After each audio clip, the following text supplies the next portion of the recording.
PNW win! W's in the chat. W's in the chat. Oh my gosh. That one just aged me, but we're getting better. Shoot, good win. Wins the win. A dub is a dub, so keep on rolling. Sophie Cunningham just took a direct shot at her own teammates in the boldest way possible. Indiana Fever may have pulled off their 5th win in a row, but the real headline is the lack of ball sharing during the game.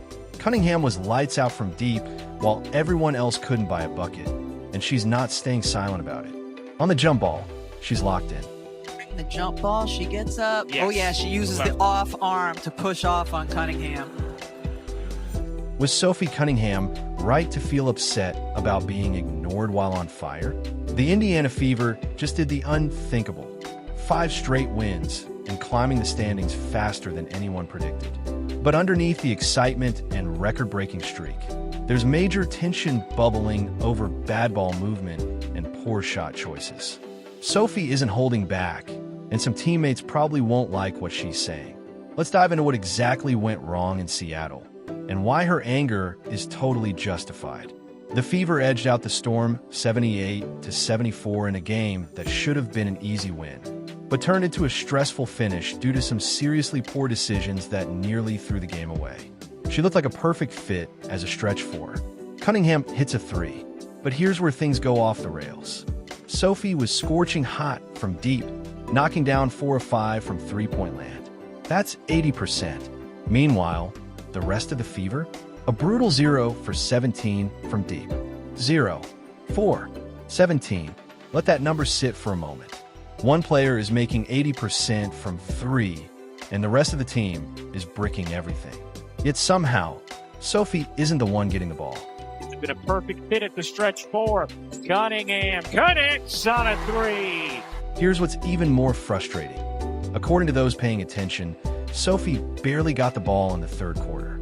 Even though she was red hot, they just stopped passing to her. That's not lack of awareness. That's just straight up poor basketball sense. When someone is cooking like that, the offense should run through them until they miss. That's basic basketball logic. But the real problem wasn't just the lack of passes. It was who was taking all those shots instead. Kelsey Mitchell had an all-time bad night. 3 for 16 from the field. 0 for 8 from deep. 8 attempts, no makes in 29 minutes of play.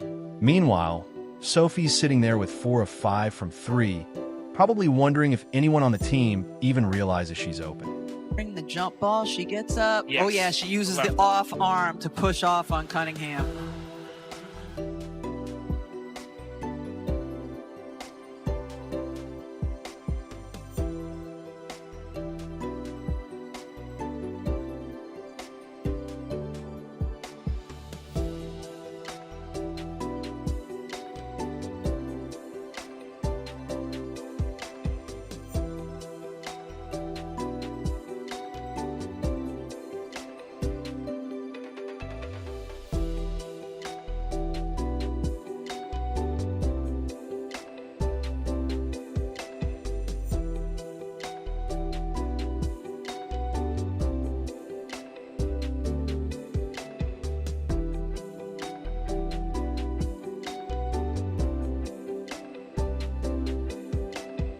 Point about the consistency. Yeah.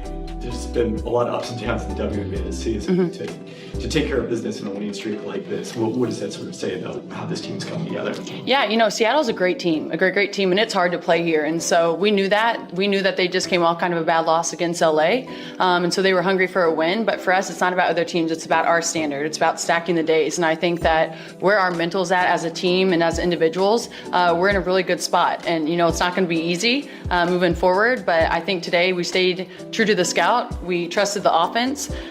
Kelsey has been having a hell of a season. She was a little bit off, but she facilitated for us offensively down the stretch. And it just shows that everyone has something to give, even if your scoring's not going to be there. But I don't know, I'm just proud of our team, and I'm proud that we stacked today. And then there's the coaching, which was downright confusing. How do you let Kelsey Mitchell stay in the game for 29 minutes when she's missing everything? And how do you not feed Sophie every time down the floor when she's hitting 80%? Stephanie White nearly cost them the win with rotations and game management that made no sense. This wasn't meaningless garbage time. This was a tight game where every possession counted. The Fever had a lead late in the fourth, and instead of draining clock and finding quality looks, they were rushing into low-percentage threes. That's not smart basketball. That's selfish basketball.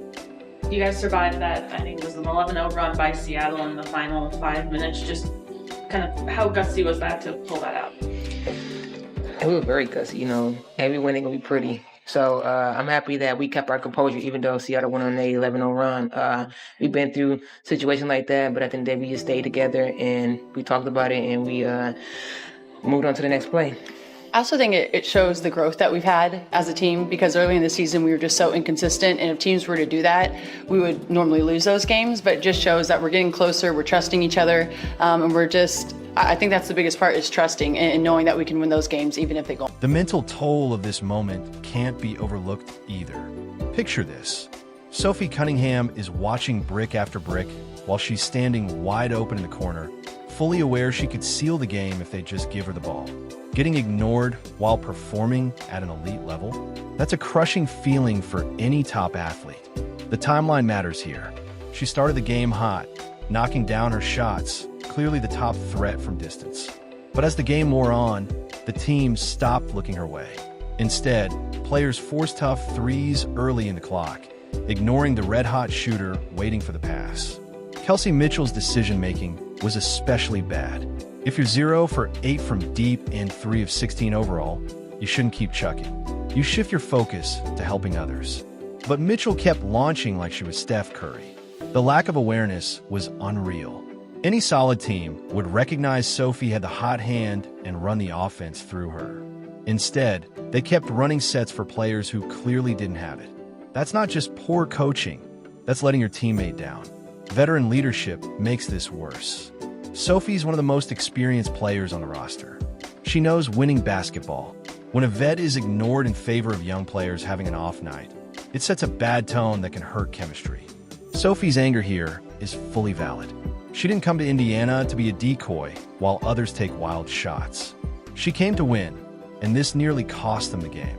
Seattle went on an 11-point run in the fourth and almost stole a game that should have been locked up early.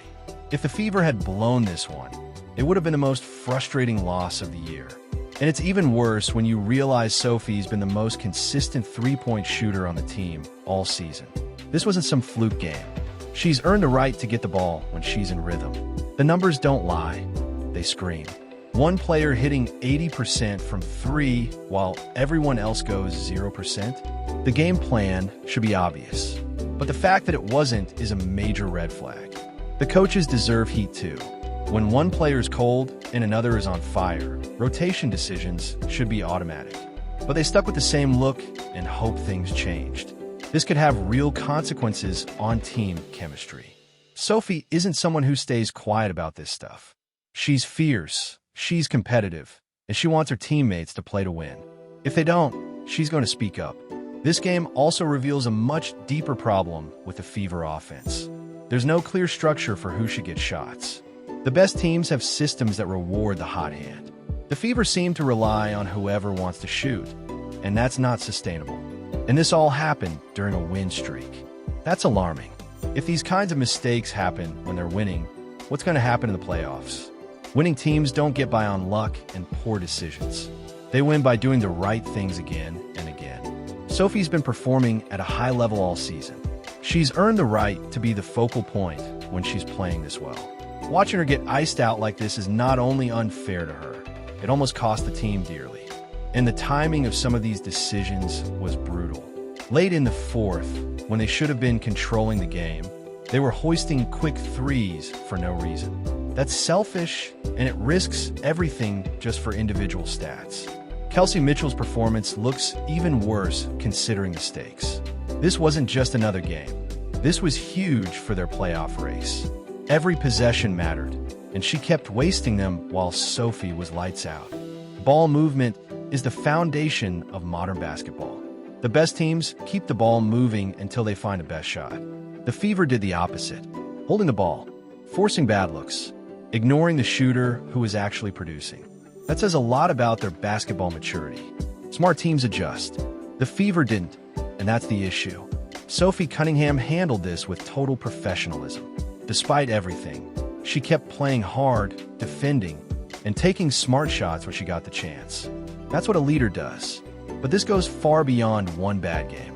If the Fever want to be taken seriously, they need to clean up their decisions and start playing smarter. Playoff teams don't survive on wild, selfish offense. Sophie's performance was impossible to ignore. 80% from 3 versus 0% from the rest of the team? That should have been a no-brainer. But the fact that it wasn't shows deeper issues like leadership and accountability.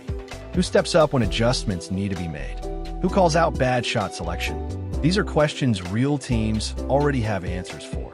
The Fever still got the win, and that give them a chance to fix this without the pain of a loss. But if they don't fix it now, it's going to burn them later. Sophie Cunningham isn't just going to forget this happened. She's going to speak up again if it keeps happening, and she should. The coaching staff also needs to reflect. The signs were clear, and they still didn't adapt. That's on them. This game should be a warning. You can't win consistently if you ignore the basics. Ball movement, shot selection, team awareness, it all matters. Sophie did her part. She hit her shots, played defense, and showed she was ready to lead. Her teammates and coaches nearly threw all that away. That's unacceptable at this level. She just revealed a major problem with the Fever, a serious lack of basketball IQ. When one player is shooting 80% from 3 and everyone else is ice cold, the ball should find her. Period. Her frustration is 100% valid, and the team better figure out fast before it costs them everything.